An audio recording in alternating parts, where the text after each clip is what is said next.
Um, Hi everyone and welcome again. My name is Sarah Murky. I'm the Community Navigator at the Oregon Department of Energy. I'm helping to facilitate and moderate today's webinar about the Community Renewable Energy Grant Program, which we shorten to CREP. The purpose of today's webinar is primarily to answer programs. Oh, Jason, we can see your screen, not the presentation anymore. The purpose of today's webinar is to primarily answer programs and applications related to questions for the current opportunity period that closes on 5 p.m. on Friday, August 22nd. Before we jump into the presentation, I want to start by introducing the presenters for the day, Patricia Phillips and Jason Knaus. And we also have Toby White on the line. Again, Jason, we are not seeing this slideshow anymore.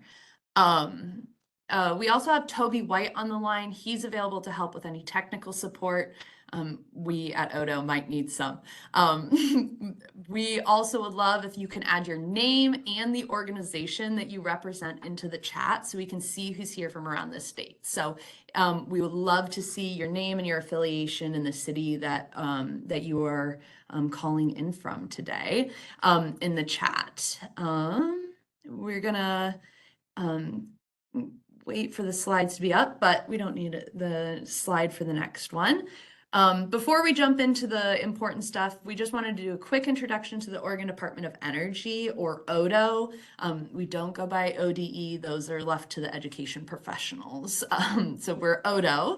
On the slide, next slide, you'll see our vision and mission and what we do. Our mission is to help Oregonians make informed decisions and maintain a resilient and affordable energy system. We advance solutions to help an equitable, back to the slides, Jason. I don't know what's happening here, but we keep on seeing your script. We advance solutions to shape an equitable, clean energy transition, protect the environment and public health, and responsibly balance energy needs and impacts for current and future generations. I'm going to go over some housekeeping items. We are recording this meeting today. It's going to be on the website as soon as possible on the CREP website. We're going to publish both the presentation slides as well as a recording of the webinar. We are also going to be monitoring the chat for questions, and then at the end we will also address raised hands. So please put your questions in the chat as they come available. If they're specific to a certain slide, we will make sure to maybe stop then, but we are going to save the majority of the questions for the end. Again, if you are having technical issues, please send a chat to webinar host Toby White, and and then you can use the chat feature to send questions to the host and presenter. We are not using the Q&A feature of WebEx, so when we do get into the question period, please use the raise hand function to indicate interest in asking a verbal question, or please put it in the chat. Again, please note our community agreements for the meeting today. The meeting is designed to foster an inclusive and respectful meeting today. So please be present, ready to learn, respectful of others. Remember that learning happens outside of our comfort zones. We can listen to learn and not to respond. And we really do appreciate all of your flexibility this morning around technology needs and changes. Again, if you need something, please contact Toby in the chat for technical issues. The next slide about WebEx. Just for those of you who are new to this platform, you can use the raise hand function to ask a question or use the chat function to type questions. We do really want this to be useful for you and encourage questions. I will be helping to moderate the Q&A at the end of the presentation and find times to pause to address those questions if need be. For those of you on the phone, you can use *3 to raise your hand and we'll unmute you or call on you to answer your question.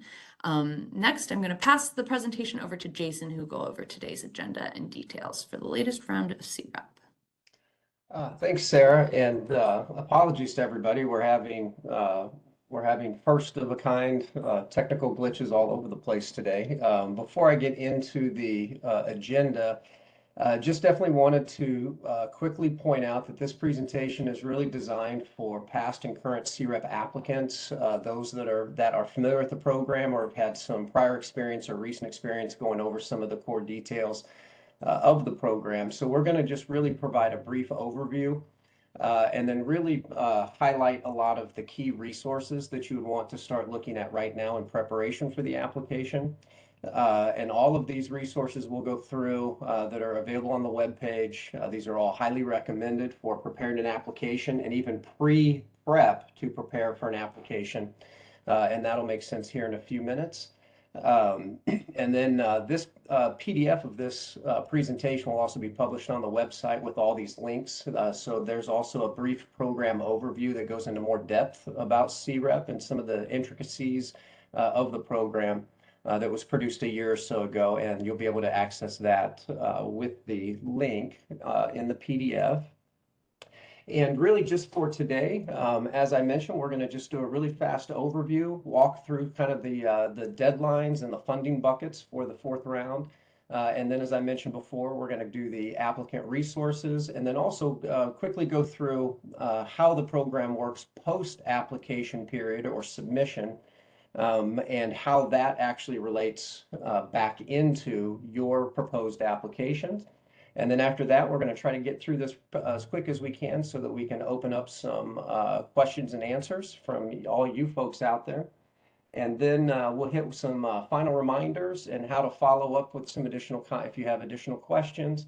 And we'll also be letting you know about another weekly, what we call our walk-in sessions that we'll be offering on a weekly basis starting next week all the way through to the end of the application period so that you can keep engaging us and asking questions. And so with that, I'm going to hand it off to my colleague, Patricia. Okay, I'm Patricia Phillips, and I've worked here at the Department of ODO for 3.5 years, and the technical issues were my fault. So that is first time this particular issue has happened, so this is my fault. So I'll take credit for it. Thankfully, I'm usually a little bit better prepared. So HB 2021 was established CREP to offset the costs of planning and developing community renewable energy projects, support projects in traditionally underserved communities, promote small-scale community renewable energy projects, and provide direct benefits to communities across Oregon by improving energy resilience, creating local jobs, promoting economic development, and reducing local energy costs. There's up to $100,000 to plan for community renewable energy projects and up to $1 million to develop a community renewable energy project. Next slide, please.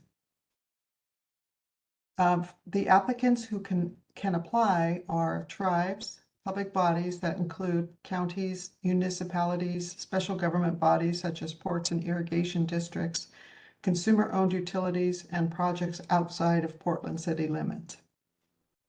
Next slide, please.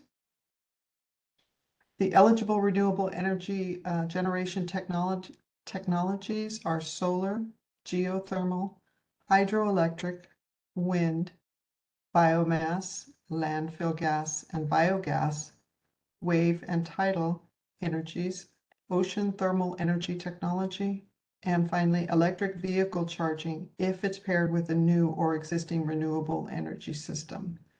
Next slide, please. I just want to also mention on this slide that the eligible projects are can go up to 20 megawatts or less. So CREP is only able to help fund projects up to 20 megawatts or less there. The eligible renewable energy with resilient technologies include energy storage technologies and microgrid technologies. Next slide, please. Thanks, Patricia. Thank you. So I'm going to jump back in and just want to go through each of the CREP rounds can be just a little bit different.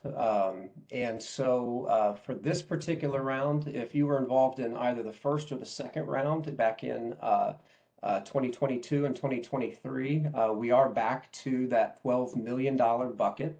We are, based on our available funding and reserve funding, looking out into the future. We are moving the program with a little more focus. We're actually more focused towards the construction projects, as we've had 3 rounds of planning projects in the pipeline. That doesn't mean that we're not going to be awarding some planning projects this round. You'll just notice, if you've been involved before, that there's a little less available funding for those, to focus more on the construction side. But with that, we are back to 12 million for those 4 opportunity announcements. The planning resilience projects, we do have a minimum reserved of up to 400,000 in available funding for those planning projects. We have up to 200,000 minimum reserve for planning with renewable only projects. And as Patricia mentioned before, those are planning grants that are up to $100,000 for eligible and total costs. In the construction opportunity announcements for the construction with resilience components, such as energy storage, microgrid technologies, we have a minimum reserve of up to $8 million available for those projects. And for the construction renewable only, which is excluding microgrid technologies or potentially microgrid technologies and storage options, up to $3.4 million in buckets reserved up to for those projects. Also, I know there's a lot of federal funding issues, uncertainties that are out there. And so we just wanted to go ahead and quickly point out that the CREP program is 100% funded by the Oregon legislature, with our funds pulled out from the Oregon State General Fund, and they are deposited into what is called the Community Renewable Investment Fund that was established in HB 2021 that Patricia had mentioned before. So just wanted to make sure that I clarified that. You can stack any funding for a project along with CREP, but there are no federal funds from the CREP that pays for the CREP program. At that same time, want to go ahead, we're doing things a little bit different this time. Each time we go through a round, we learn a bit more, and we try to adjust the program to better face those challenges for our applicants, as well as how this program works to make things easier. You may have noticed we have already published the opportunity announcements for round 4. However, the application portal is actually not going to be opening until Friday, July 25th.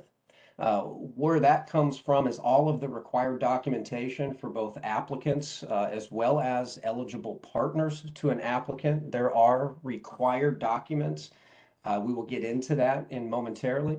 That must be submitted with an application. There's also some required communication with utilities about projects.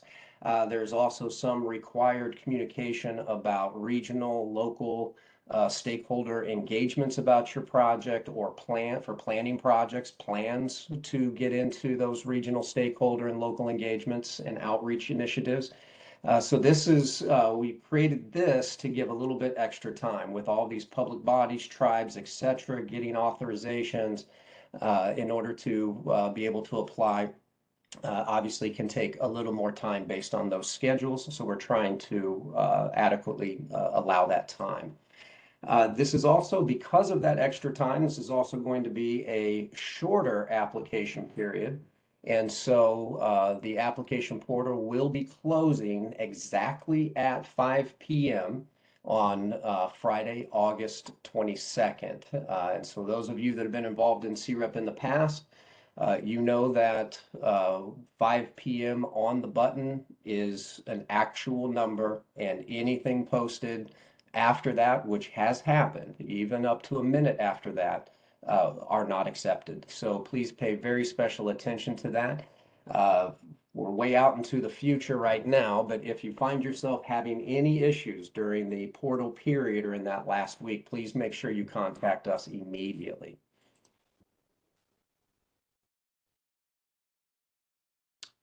And sorry, I had lost my note there. Now we want to go ahead and walk through some of the applicant resources to help you prepare Again, this presentation will be shared as a PDF with all these links working. So this page is simply just to get you directly to the CREP homepage. And once you're there, you're going to essentially see this in front of you. Where you really want to focus right now, and even if you've applied in the program before, it's definitely good to go back and look here. But obviously, we're not looking at a phone here. We'd be looking at desktop. On the far right, you will see those sidebar tabs under the resources for the program. And down through there, you will definitely see the various opportunity announcements and the links to open those up. Never a bad idea to refresh yourself with the administrative rules, especially around eligible costs, requirements in the application. But we have some additional resources that can kind of help you with that as well. But this is just a very important page to bookmark and go back and use as a reference. A little bit further down that page is our applicant help section. And this is probably the key place right now for our applicants. Even if you have done a CREP application before, this is where you want to go and really focus. You'll see that we have updated the FAQs, or the frequently asked questions. This is also where you'll see the checklist of kind of information you want to start gathering, or reminders from prior rounds of what you gathered and what you want to get. Also the required application documents guide and some of those other resources. For those of you that are familiar with CREP, you know that there is the authorization for eligible applicants and actual partners from your governing bodies or boards or what have you. Please, as a quick reminder, each round of CREP is different. So if you have applied for CREP in the past, and you have that authorization letter, that will not be accepted for this round. It must be a new and updated and dated authorization letter from both for your authorization to apply as an applicant. And the same thing would apply if you have a partner by CREP definition involved in the project. And some of these key resources here, as you see, again, another just helpful page that directly links in. Is that, as I said, that pre-application information to gather, the required applicant documents, very important. Please review this document over and over for both applicants and partners involved. And then another part that we have is the application user guides for both construction and planning are also available on that page. These are the round 3 application user guides right now. We're still updating those with some technical changes and language changes that we may be making. However, those changes are going to be very minimal. So you can use this as is right now. The other thing that we have added to the website is the scoring guides that were utilized. This was a guide that was sent out in round 3 to all of the competitive reviewers of exactly how they looked at the scoring criteria from the opportunity announcements to each question in the application, and then how that correlated into a sectional score. So this is a very strategic thing to be able to look at that we have not published before. We're wanting to provide all the resources we can for the most competitive, engaging applications. And so, again, these are great resources to have. And just going to finish back up by just that reminder that we do have the application portal opening on the 25th, which is a Friday. Don't have an exact hour of day that we'll be opening up, but that's usually the day that we're kind of working the final kinks out in the opening. So hopefully we will be full up and running that day. If not, you should be rest assured that by Monday we would be up and running. And if anything happens, we'll send a notice out ahead of time for that. And the last, or some of the last part is once we get in, this is not actually published on the website right now. But as we get to, or when we get to July 25th, you will see this in red published on the website, so that you will have direct link access into the CREP application portal. Just wanted to show this as that reference so you would know where it's going to be on the web page for when you're ready to start. And again, that'll be on the 25th of July. And when you click that link, and for some of you, this will look familiar from round 3, it's going to take you into a page that looks basically like this. You may notice that this information also is not correct. We're currently updating all of this in the background right now. But this is what you will see visually, but the links will be changed and you'll be creating your applications from this page. The red arrow up there, I just like to include because a lot of times you'll click on this page. Maybe you were there before or what have you, and you're trying to figure out why aren't the blue buttons there. The blue buttons will only show up on this page after you have logged in. So that's what that red arrow pointing up to my name and then down to those blue buttons. So again, this is a great, once we have this published, great PDF to download just as a quick refresher on what's going on. If you get a little bit confused, you can go back to this PDF. And with that, I'm going to go ahead and turn it back over to Patricia.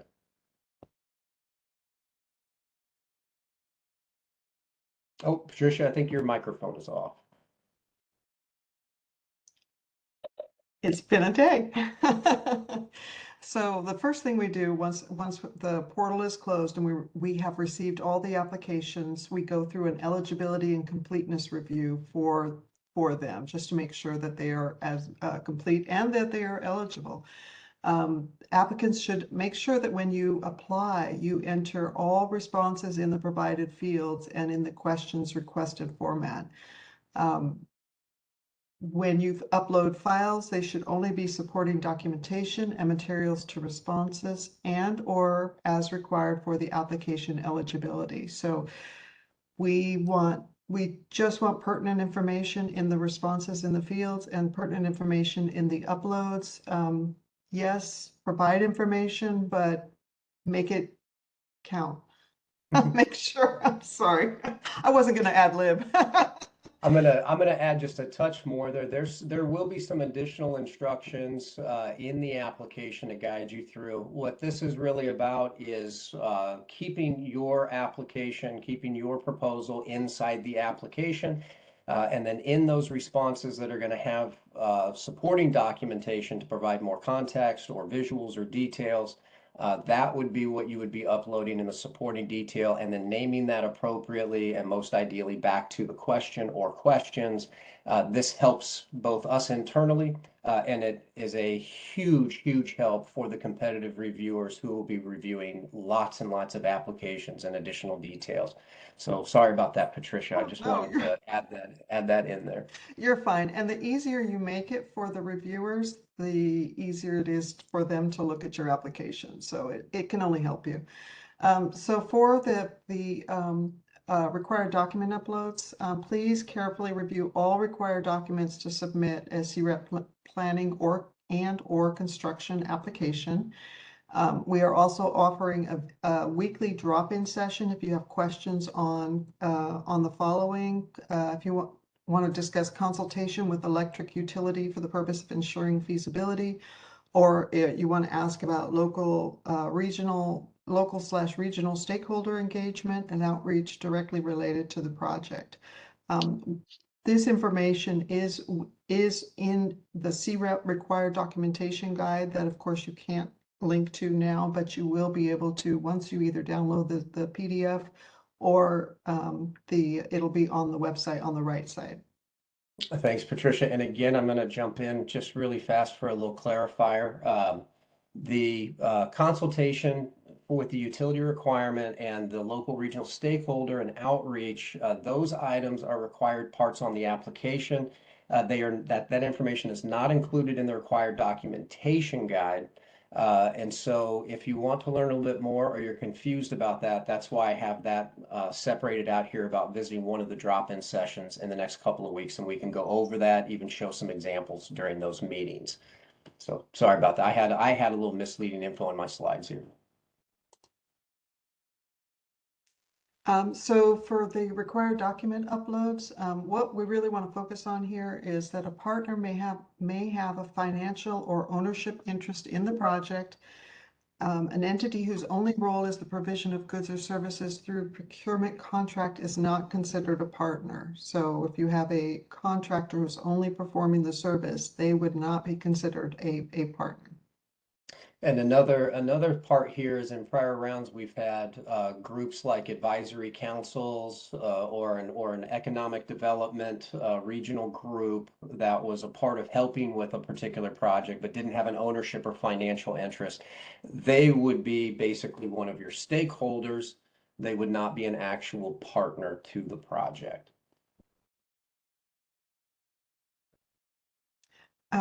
Required document uploads for eligible partners are authorization from your governing body or your authorized representative. If it's a private business, proof of a business site in Oregon, and/or if the owner of a rental property, the documentation showing the rental property in Oregon.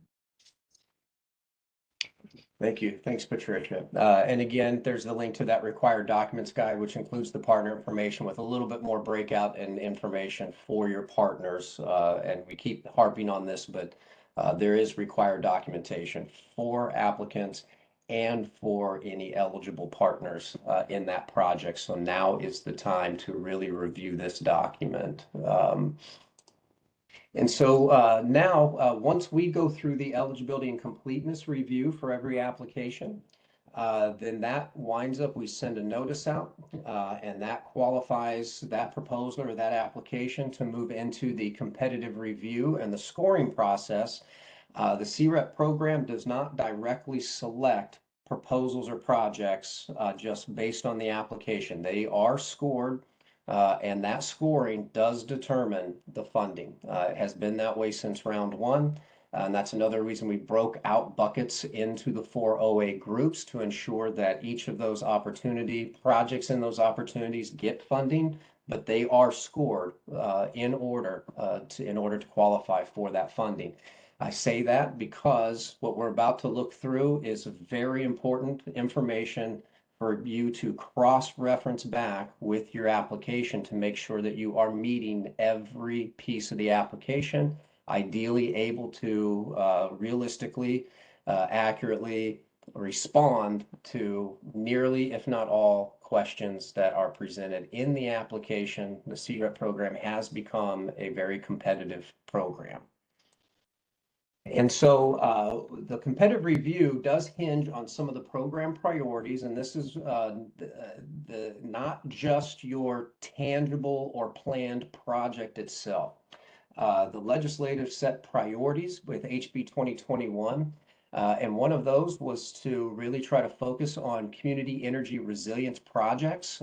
We offer renewable only grants, but you may notice there are more funding available and more focus on those planning and construction projects that have that resilience component, the microgridding or islanding from the grid, energy storage capabilities. The legislature also was looking at rewarding projects or applicants that had shown significant prior investments in energy efficiency measures in the past. For like planning projects or construction projects, this could also include current investments that are underway right now at the time of the application as well. Also that another priority, not a requirement, but priority, is that these projects are located in an Oregon environmental justice community, or what we also call the qualifying communities. This does include rural communities in Oregon. And there's also additional bonuses or priority given to projects that are going to be planned or constructed by disadvantaged business enterprises, emerging small businesses, or businesses that are owned by minorities, women, or disabled veteran. These businesses can be on Oregon's published COVID list or not. Also looking at those applicants and related partners that have inclusive hiring and promotion practices. That would also include inclusive procurement practices and how you go about the daily business on these projects. As well as it's our job to take from these proposed projects and applications various equity metrics that allow us in your project to be able to evaluate the involvement of and by leadership and organizations within those EJ communities. And then also we're looking for projects that are going to be able to help achieve or be related to the FEMA approved natural hazard mitigation plans in your area, whether that's a city, a county, potentially a region. And so just keep that in mind with your project, looking into your local or what is ever your relevant FEMA approved plan that relates to your project, and whether you are directly involved in that with this project, or if your project complements or fits within one of those FEMA approved areas. It would be a good idea to get that information and be able to show that in the application of where and how, as well as uploading that your FEMA plan into as a supporting document as well. Also, as we kind of talked about in the documents that we were showing earlier, all applications that I mentioned are competitively reviewed. This is undergone by a few select people within the Oregon Department of Energy. Patricia and myself will be reviewing every single application, all planning, all construction. Luckily for everyone else, we divide them into groups. They don't have to do that. And then we also have people that come and apply to the program with each round to be on our external evaluation committee. And we go through a little bit of training and go through our documents. And we are the ones in this external group are the ones reviewing these applications and doing those scores. So your applications certainly need to have that technical data, but they also need to be written to a person. Our evaluation committee, and then even internally, we are not all technical experts. We're not engineers. We have excellent knowledge of a lot of these projects. A lot of our external folks have really good insights, great knowledge. Some have interest in renewables. So you're not always just writing directly to high-level technical experts. That is kind of my side hint on your application.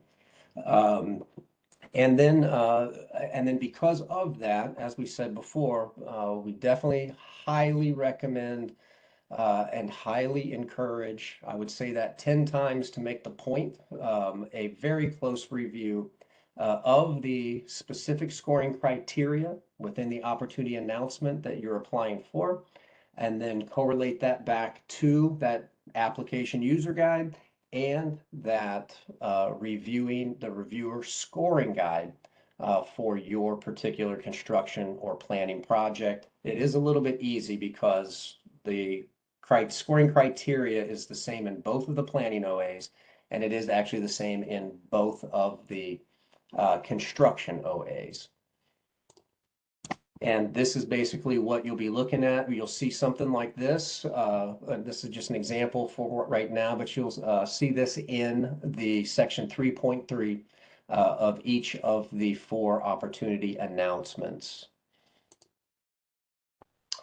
And also just want to make sure that we throw out here that we have this main QA webinar, but in the round 3, we had a great lesson. We offered, I think, bi-weekly office hours or drop-in sessions. These literally, Patricia and I, and maybe someone from Odo will show up there. These are specifically just to be able to answer questions of whomever comes in. We kind of just take it as first come, first serve, provide as much information as we can during these. We're going to start these as weekly. These will be every Wednesday, and that starts next week, next Wednesday. We're going to offer them leading up to the application period and all the way through the application period, and we may wind up bumping it to 2 per week. During the application period. We'll see how these go and how many questions come in. But those will be every Wednesday. You have the meeting details here with the PDF, and then we will also publish this information. It'll be the exact same. It's a recurring Teams meeting. And we'll also publish this on the website as well so that you have access to that. And with that, I'm going to turn it back over to my pal, Sarah. Thanks, Jason. Even I learned something new in your presentation, and I feel like I know a lot about CREP. So thank you. I Hope everyone else did as well. We have a few questions in the chat, but please feel free to keep adding them in, or you can press *3 if you are on your phone and would like to ask a virtual question, or just using the raise hand feature. Let's do a few from the chat just to get started, and then we can see if people have questions that they'd like to verbally ask. The first question are the numbers the numbers at the beginning of the presentation about the amount of money that we are handing out that we are awarding this round, are they distributed across select projects or per project? Are the numbers distributed across all selected projects or per? I'm not totally sure I understand the question. That question was from Jeffrey in the chat. So if you'd like to do a little bit more specifics, or hopefully we answered your question, feel free to add it in the chat and we'll come back to it. How's that? I think when the question came out, I think we were talking about the funding buckets. So I think it was each of the OAs. Oh, yeah, okay. And Jeffrey, if that's not the case, please follow up with us via email. We'll have some information at the end. But yes, the projects, we know that we'll get enough applications in to be able to fund projects up to the minimum amounts we have for each of those buckets. And so, let's say the first 8 construction resilience projects all ask for $1 million each, and they are the 8 highest scores. They will get that 8 million, and then that same sort of process would be there for the same process for the available for the planning resilience and the planning renewable only. So we have isolated but the total amount available to each of those to make sure we're funding each of those buckets.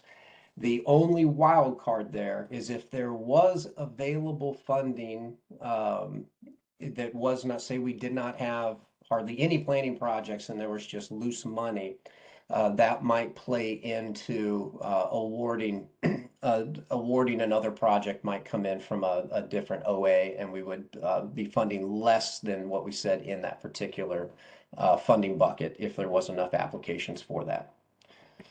Okay, thank you so much. The next one we answered in the chat, but I just want to make sure that it's verbally said for the recording record. You mentioned both microgrid technology and separately from battery storage. Could you clarify the difference between microgrid technology and battery storage? Yeah, typically the microgrid technology and the storage technology are going to really come and be one and the same. They're going to be a part of that same project, and that's really so that that project can island off the grid in the event of an outage, which is the point of that resiliency aspect, to have a benefit to the community in the event of some type of a climactic or weather or climactic or environmental issue or just a general outage. But then it's really a case by case, project by project, where there can be potential systems that could have additional types of microgridding, or what would be the equivalent of that on a main system. So that can get a little bit confusing. So I would say if you have a specific question about no storage and just microgrid technology, it would be best to follow up with us outside of this meeting. We can talk about that on the individual project basis. Perfect, thank you. The next question is, could an applicant submit a PV photovoltaic project for the construction grant and at the same time submit a battery and or microgrid project for a planning grant at the same location? So yes, there are no restrictions. And I'm going to say this back just to make sure I'm understanding it, is that you know what you want to do basically, but you want to put in for a planning grant to do final based planning to get shovel ready for a particular construction project, and then also hoping that you're going to get funding in the exact same round to be able to start that construction post getting plan sets, etc. Well, it sounds The like answer, the different, sorry, just to clarify, Jason, it sounds like the difference is that they want to submit for just a solar project for the construction and then add a battery or a microgrid, adding a resilience through a planning. So do the solar installation and then the resilience battery slash microgrid separately. Does that make sense? So like a phased approach to add in the resilience. now you could do a phased approach from doing PV with CREP right now from a construction standpoint, and you could do a planning project at the same time to do a phased approach to add on to it. But that project, that site, that facility that the CREP grant went to fund for the PV would not be eligible again to be awarded a CREP construction grant to put in that battery. It's one award per site facility for the same project. So maybe a better way of looking at this is that if you're looking at doing that resilience, I would definitely recommend going straight into the PV and the resilience now for that project. Okay, thank you. Can you submit a single proposal for construction at multiple locations? You can. This would we'd really, if all of those are in that, it kind of depends on who the applicant is and what that's for. And so the short answer is yes, that you can do a single proposal for multiple applications or multiple locations, but we are going to be looking at those multiple locations of needing to be in that same community. And then also keep in mind that you are also trying to prioritize being able to benefit specific environmental justice communities with your projects as well as kind of a priority bonus scoring and impact of your community-based project. If we were looking at multiple projects, say around the state by the same entity, that might get a little bit difficult. We'd really have to just look at that on a case by case and talk about it ahead of time. So that might be a good one for a drop-in session. Got it. Okay, next question is for construction grant, do we need to have the details of the installer slash contractor already determined? Does the project need to be already permitted? How long from grant approval until construction? Does a project have to reach PTO? Not paid time off, I would assume. Is there an extension if a project is on a new construction? So there's a couple of questions in there, so I'll break them down. For a construction grant, do we need to have the details of the installer slash contractor already determined? No, and most of the eligible applicants for CREP are going to be public bodies that fall under state statute for procurement rules. So the answer there is no. We basically ask that just because we do pull data. And then in some cases, we'll have contractors that are also serving as a consultant or what have you, and it may help us have more contact details about a particular project if it's awarded. Okay. The second question here is, thank you, Mira, for the qualification of the acronym. Does the project need to be already permitted? And how long from grant approval until construction does a project have to reach permission to operate? Yeah, so I'm going to add something to the permission to operate. So I'm going to answer probably 3 or 4 things here. First and foremost, within a CREP construction grant, you do have eligible costs for kind of your final planning, your final system design, engineering, plan sets for permit stamping, etc. That is a part of the eligible costs within the construction grant.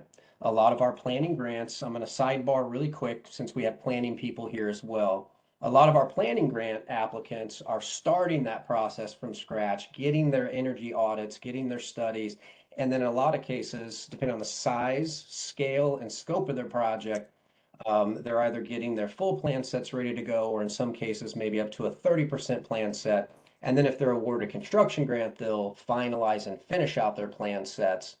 Which leads us into the next part, and that's that you have, if awarded, you will have 12 months from the execution of signing a performance agreement with Odo to start physical construction at the location, site, or facility of the renewable energy project. So if you're in a brand new construction or a renovation, that's not what we're talking about by starting construction. We are talking about the renewable energy system that you're awarded for. And then the last part, and I think I'm getting this one, I think I'm understanding your question, is that at the same point, from signing and executing a performance agreement with Odo, if awarded, is that you would have 3 years or 36 months from that contract execution to complete, commission, and have that system fully operational. And then you have 5 years of mineral-based reporting after that back to Odo about some basic details about that system. I think I hit them all. Did I get them all? I think you Plus, did. plus Yes. some extras. Yes, thank you. If one of those wasn't clear, please put it in the chat. But I reading the questions as you were responding, I think you got all four. So thank you. The next question, is there a minimum PV system size or battery storage size to be considered eligible? Patricia, do you want to take this one? No? No, there is not a minimum size. And we do have some projects, in some cases, some very rural-based projects that really do have that need and rural community need, but the structure itself is not an enormous structure. In the event of emergency, it does not need, massive battery systems to back it up. It's really a short-term base. And so the short answer there is no, there is not a minimum need. We just want to make sure that the system installed is going to have a benefit to the community and be a legitimate project for that applicant and for its community members. Perfect. And then just going back to the total buckets of funding. So for a energy resilience project, they're calling it an energy storage project, but I assume what they mean is an energy resilience project. For construction, there's a total of $3.4 million. Could you go back to that slide maybe, Jason? So I am so afraid that I'm going to lose the slides if I try to go back. To Don't be honest. worry if you have the answer of the top. So I can say this quickly though. You have it flipped. Whomever asked the question, the projects with resilience, which could be microgrids and energy storage construction projects, have available funding up to 8 million. Construction projects that are renewable only or do not have the microgrid technology or the energy storage aspects to them, that is the 3.4 million bucket. Got it. Okay, thank you so much. Scrolling through here. If the expected award notification is early December, when would the period of performance begin when expenses were eligible for reimbursement? Yeah, so the projects cannot have already started any kind of tangible movement on a project until the last day of the application period. So August 22nd of 2025 would be the first day that the CREP program later on would be able to accept eligible costs for a preliminary payment or reimbursements. And this is also a reimbursable grant. This is not an upfront grant. Just to make sure, we probably should have that in the slides and we don't. So I will actually take a second when we get to the end of questions to cover that a little bit more. And the same could go a little bit for planning projects. You may have some energy audits or some things going on in your community or in your organization. And then that's leading to maybe a much larger project, a planning project. That would be okay. That's kind of a prior thing, a prior expense. But you would not be able to submit that prior thing to CREP for reimbursement if that prior planning aspect occurred before August 22nd of 2025. Okay. Sorry, I'm scrolling through here. Thank you. Can you just clarify real quick the period of performance question one more time? There's someone in the chat that said that they need it clarified one more time. If the period of performance begins once the contract is signed, correct? Yeah, And then you so have yeah, and that's certain, what I was trying to clarify is so maybe more specific to what you're asking, the period of performance with the grant with the project. That period of performance is going to start the day that, if awarded, that your contract or your agreement, your performance agreement with Oregon Department of Energy is fully executed. That starts your clock for construction for 12 months to start the project and 3 years to be completely done with the project. If it is a planning project, that period, same thing, the day, if awarded, your contract is executed, you now have 6 months to complete all planning activities. And then your final reporting aspects will be due. Those will be due promptly thereafter and no later than up to 1 year. The entire PA or performance agreement for planning expires within 1 year. So you'd want to have that done before that.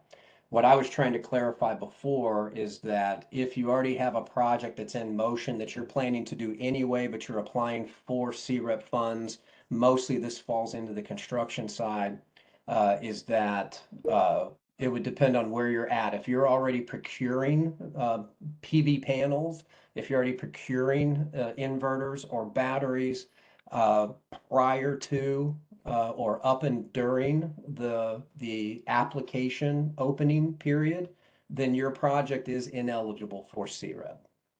okay, perfect. Thank you so much. Okay, there's a few questions, and I know we only have a couple of minutes left, so I want to speed through them.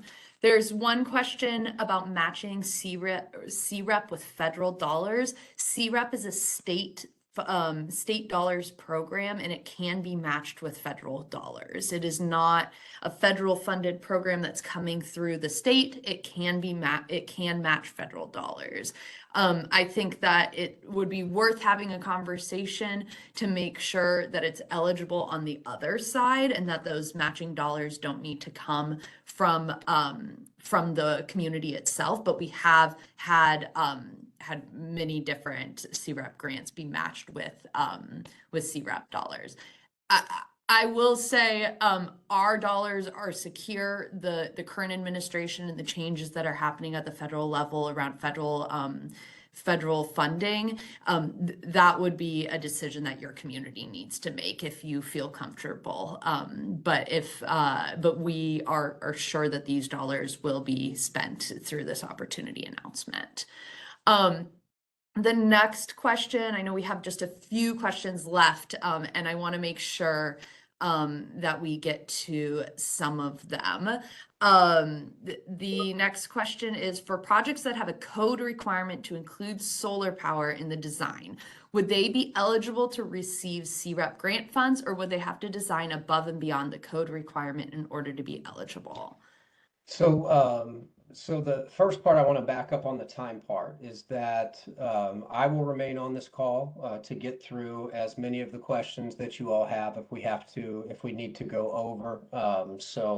If we need to go that route, please let me know, or we can reschedule or jump into the work session next week.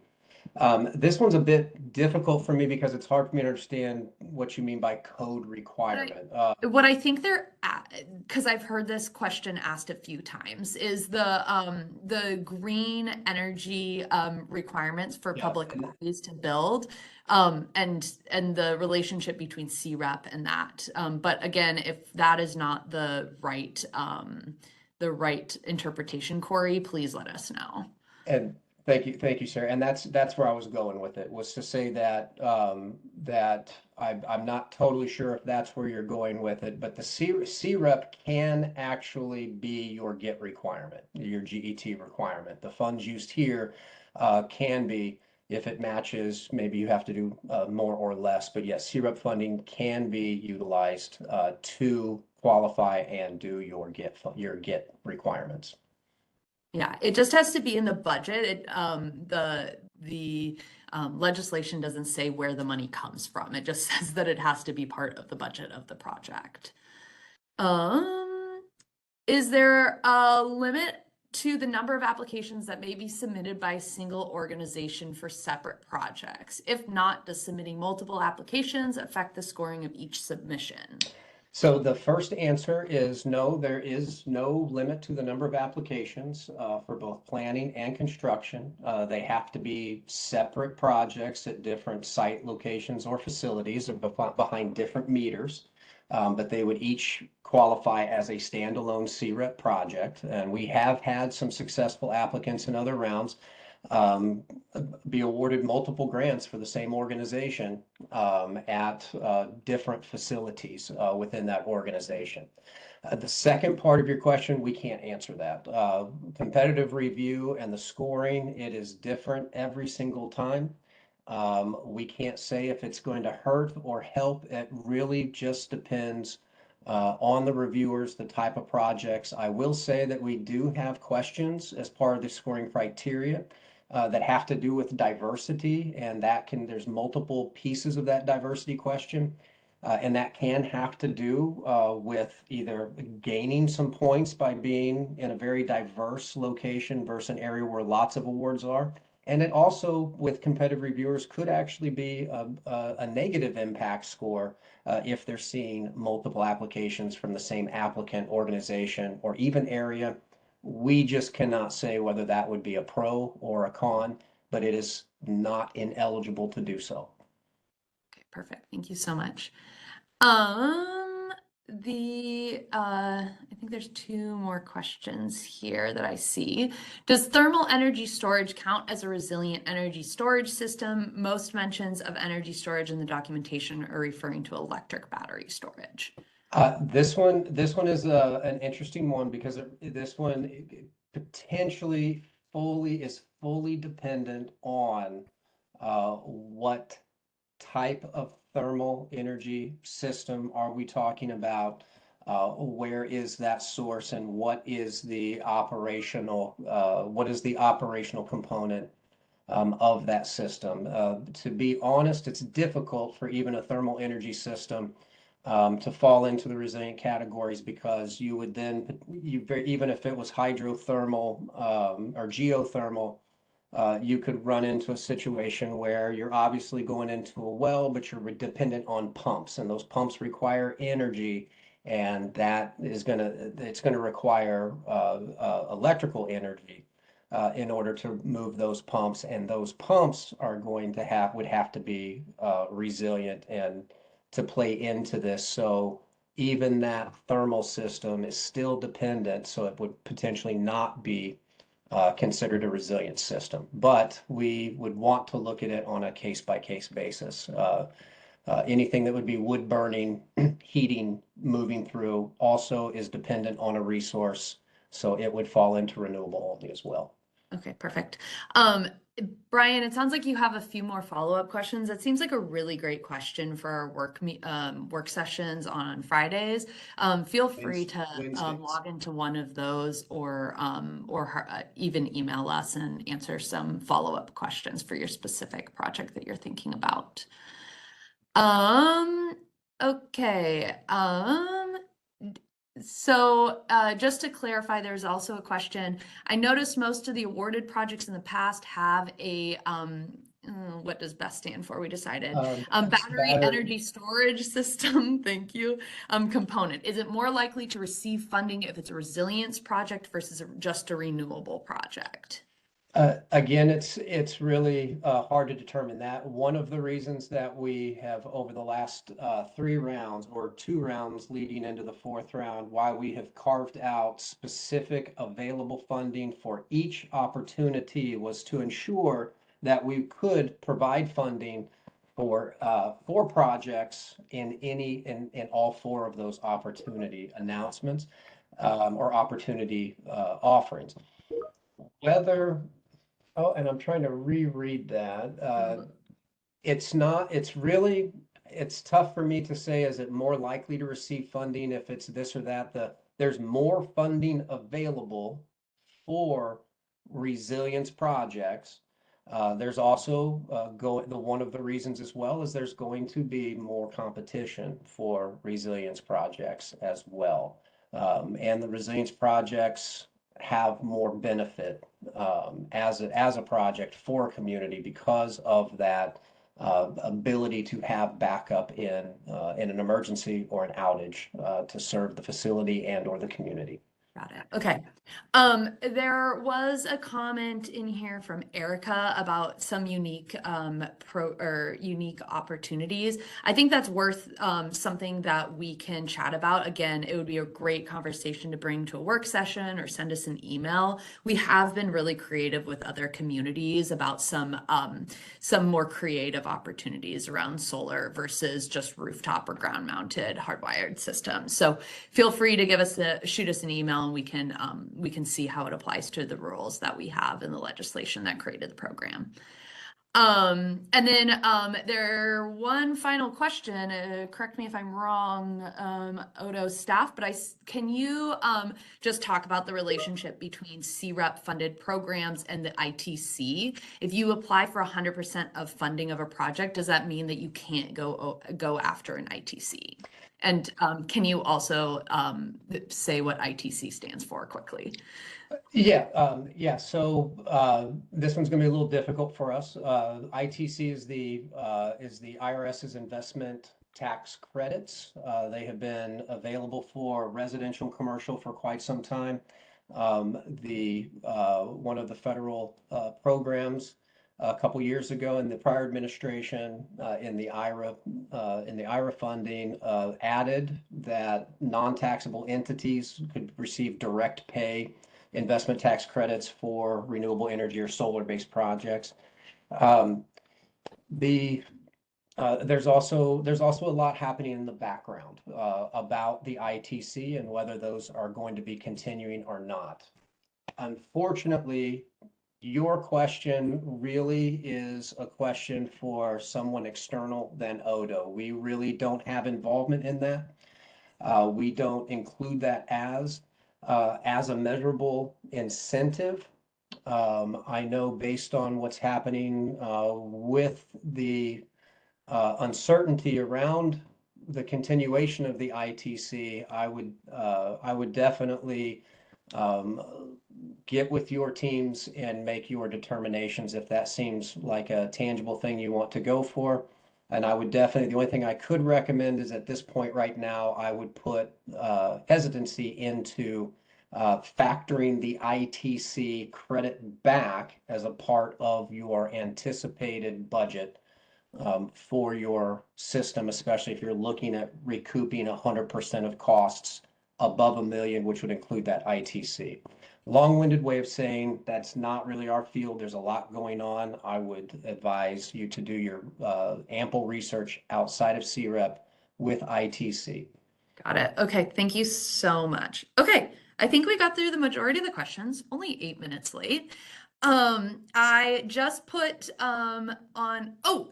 one last question from David, which is an important question. Can you talk about the reimbursement process and the process in which people get reimbursed for their program or for their projects? Yeah, so if awarded for planning projects, if awarded after the performance agreement is executed with Odo, you can qualify for up to 30% of your requested grant funds to help you get started with your consultant, engineering firm, etc. The remaining 70% of your projected grant funds, if you need all of that, would not be reimbursed until that entire planning project is completely finished within the 6-month deadline, and all documentation and cost verifications are provided and approved by Odo, and then we would pay that out. Construction projects have the same part. Once you've executed an agreement with Odo, you can qualify for up to 30% of your requested grant funds. But there's going to be a few requirements, and we have documentation on the website for that. Look in the grantee resources. I don't think this is really the place to get into the specifics of that. But you can read that document and see what those are. And last year, we had an additional reimbursement, what we call the in-progress payment, that was added to just CREP construction awarded projects, where there is up to an additional amount of funds that could be available during the project. And there are some additional requirements around that. And on the CREP website, there are two documents. One is the preliminary payment guidance in the grantee resources, and then down towards the bottom is or in the construction area is the in-progress payment guidance. That will provide you everything.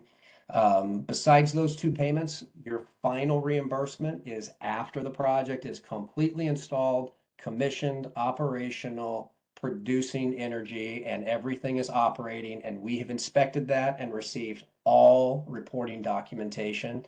Then we can go and start to do the final disbursement process. Okay, cool. Okay, thank you so much, everyone, for logging on today. It's been really, really helpful to see these questions and see what people are thinking about. I put this in the chat, but please feel free to email us at community.grants@energy.oregon.gov if you have any questions, or there's a Q&A form on the CREP website. We will publish those as well in a Q&A document that will continue to be updated. And then one more thing, just as a note, that the application portal opens for CREP round on July 25th, and the deadline to submit an application ends precisely at 5 p.m. on Friday, August 22nd.